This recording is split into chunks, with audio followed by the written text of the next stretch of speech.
Story this morning that we continue to track for you. Prime Minister Narendra Modi welcomed German Chancellor Friedrich Merz to Sabarmati Ashram as they paid tributes to Mahatma Gandhi.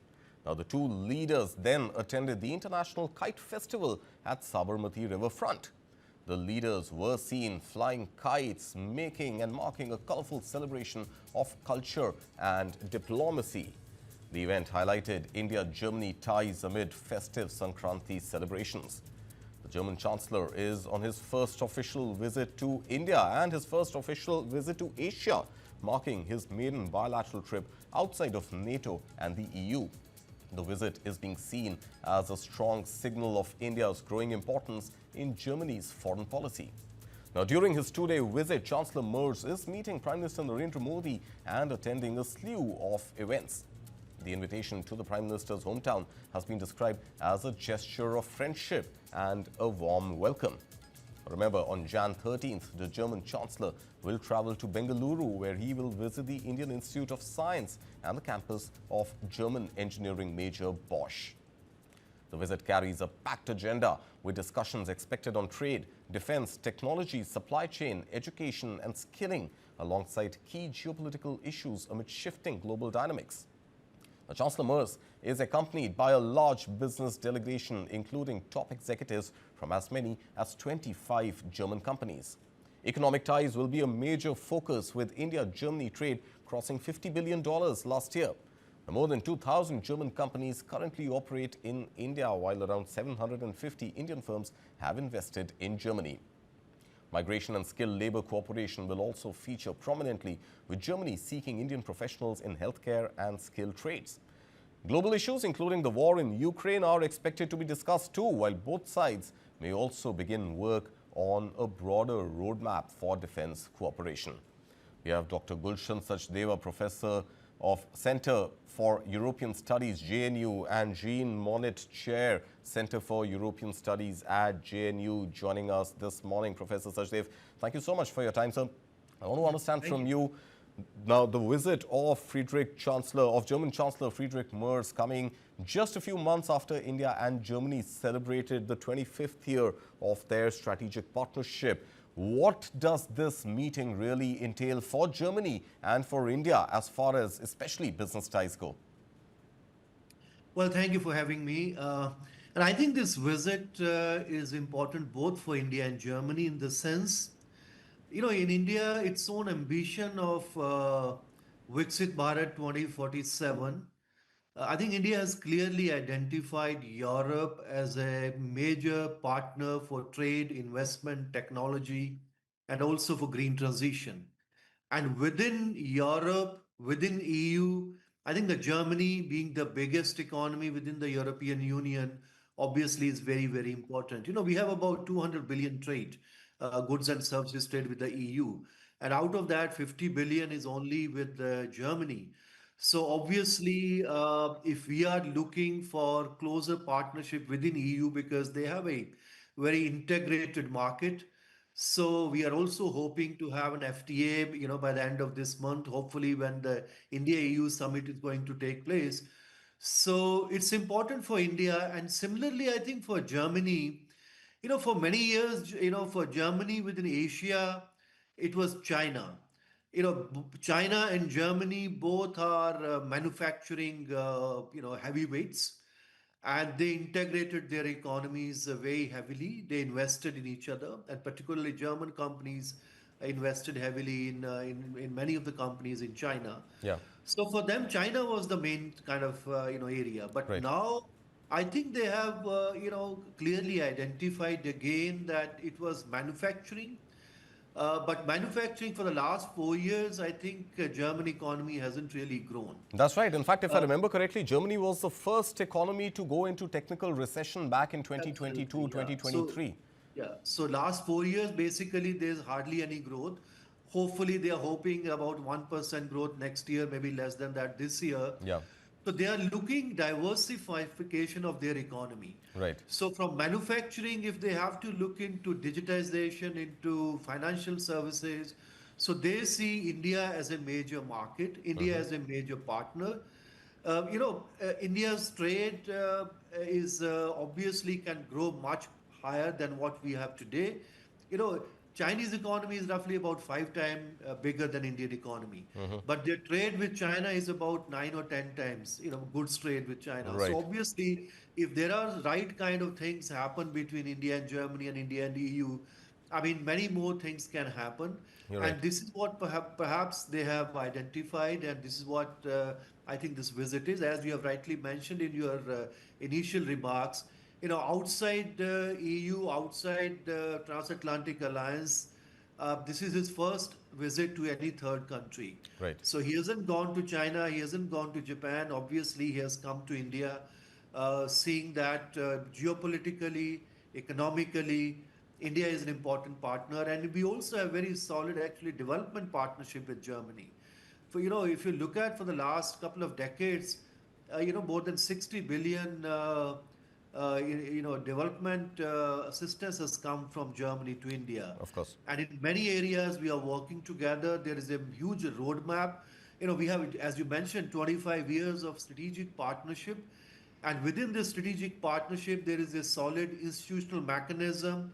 We have intergovernmental consultation. I mean, last year we had this intergovernmental consultation I think in 24, end of 24. October A large 2024, number of that's things when already lined up. Olaf Scholz was the Chancellor of Germany, and that is when the last IGC took place in India, in fact, in New Delhi. But Professor Sachdev, I want to pick on something very interesting that you mentioned, and that is this entire strategy of decoupling from China. In the same breath, I'd like to add this recoupling with the US. How is that dynamic going to play out in the talks which are set to be held today, given the fact that India, of course, continues to face the steep 50% tariff, which Trump has threatened he could potentially take to 500% as well, and the entire EU and NATO pretty much divided with the US over the Greenland issue, all of that coming at a time when US has pretty much arm-twisted Europe to increase their defense spending. In the context of all of this, how vital is, let's say, the defense trade that Germany is likely to stitch up with India, given the fact that Germany has to shore up its own defenses and will need a lot more manufacturing, and India has its own ambitious Make in India, Atmanirbhar Bharat defense program, and India wants to make more defense equipment, which also then by way of exporting to Germany offsets the kind of stress that India is under with its exports to US. Well, you're right. I mean, all these things, I mean, they're working the way the geopolitics, global geopolitics is unfolding.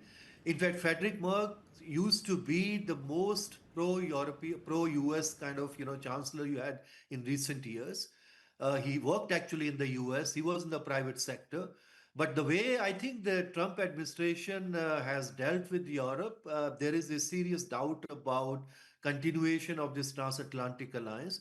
And of course, the US for Germany continue to be an important market. In fact, after UK, EU was the first major group which actually had agreement with the United States.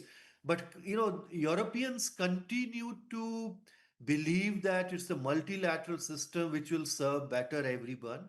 Of course, they did bilateral deal with the US, but I think both India, Germany, and the EU, they continue to believe that in the long run, it's better if there is a multilateral system in which countries have benefited, Europeans have benefited, India has benefited. So, since US market is important for both of them, they continue to work with them, but at the same time, they are trying to find alternatives. And now, of course, I mean, India cannot be alternative for the US market as far as Germany is concerned, but for India, definitely European market can play important role when we are trying to diversify certain products from the US market, Right. because we do not know how things are going to take place. And Absolutely. secondly, now they are also, as you have rightly mentioned, also, you know, decoupling. I mean, no country is able to decouple from China. Now they talk about de-risking from China, but obviously the charm of China has gone. So they are looking for alternatives, and what they feel is that India, being a large economy, continue to grow at a very respectable rate for the possibility, and then the kind of, you know, convergences which are taking place between India and Europe. Of course, there are differences on Ukraine, on Russia, but beyond that, I Let's think there talk are about many those more for a issues in moment, which I Professor think India Sachdev. Let's talk about those sort of disconnects that India and Europe have right now, and of course, key among them happens to be India's import of crude oil from Russia, which India used to process and export back to Europe, including Germany. But Germany, on its own part, continues to import Russian gas. So, how is India and this particular day today, the bilateral talks, slated to address this contentious issue of India importing Russian crude and Germany, all of Europe saying that India should not do that and refusing to buy Indian processed Russian crude oil while Germany itself continues to buy Russian gas? Well, this is one issue in which obviously there is a disagreement between India and the European Union and Germany. In the initial years, in 22, 22, the Europeans and they were a bit disappointed with India because they thought India being a strategic partner of not just EU but also many member states of the EU would kind of condemn Russia and will not do things which they think would kind of continue to support Russian economy. But I think now things have gone much beyond that. One, of course, is that the way India was buying and India continued to buy to some extent even oil from Russia, that has stabilized the energy market. And as you rightly mentioned, Europeans still continue to buy. They are the major buyers of Russian gas even today. And things are unfolding in a very different manner. Already talks are on. We do not know how things would happen. Hopefully, if there is a certain kind of settlement, it will be useful for India, for Germany, and for everybody else. But those things we do not know. Things are uncertain at this point of time. But yes, I mean, despite the differences on Ukraine and India buying oil from Russia, there are many more convergences.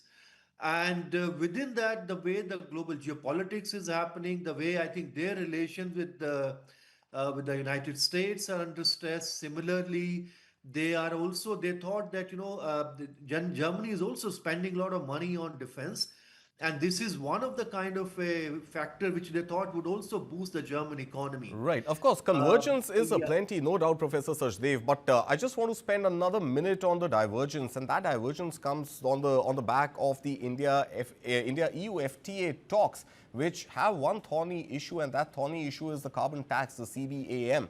Can India use this opportunity with Chancellor Merz here in India to try and exert some influence for EU to soften its stance on carbon tax? Well, carbon tax is already there, it's a reality. Yeah. But the only thing what I think India is looking, through this negotiation, linking with FTA negotiation with the EU is that India will have its own way of doing things as far as the carbon tax is concerned. We have our own policy framework. So at least if we can postpone some of those taxes which are going to hurt Indian industry, particularly steel industry, aluminium industry, and other industries, at least for some time, and we can actually project that India has its own framework of dealing with the similar issues. And if we can, I mean, this is what I think the negotiations are on, and this is one of the, I think, the issue which still, to my understanding, has still not been resolved. And because many other issues are perhaps more or less, most of the chapters have been closed. That's right. So still there is a strong possibility because the geopolitics is supporting this kind of FTA. As you know, we have been negotiating with them since 2007, Right. and many of the issues are known. Things have changed, and now some of the issues like carbon tax, etc., has added into the discussions. But this is what I think the negotiations are, and hopefully, I think this when the German foreign minister was also here, he Yes. was also saying that we'll put all our weight behind this. Germany is one country which is really pushing for FTA for many, many years. Right. And India was a bit cautious, but now I think India has also, as we have seen, our FTA with the EFTA countries and also with UK. UK. So we Yes. have also moved, on certain issues, non-trade issues, we have been Fair able enough. to accept them. And there is a reasonable, strong possibility that when the India-EU summit will take place, we might have at least some kind of FTA. May not be as comprehensive as initially perhaps the Sure. EU was looking, but at least some FTA would be in At place. least some movement forward. Well, let's leave it at that, Professor Sachdev. Thank you so much for your time, sir, and thank you for joining us on the show this morning. Thank you for having me.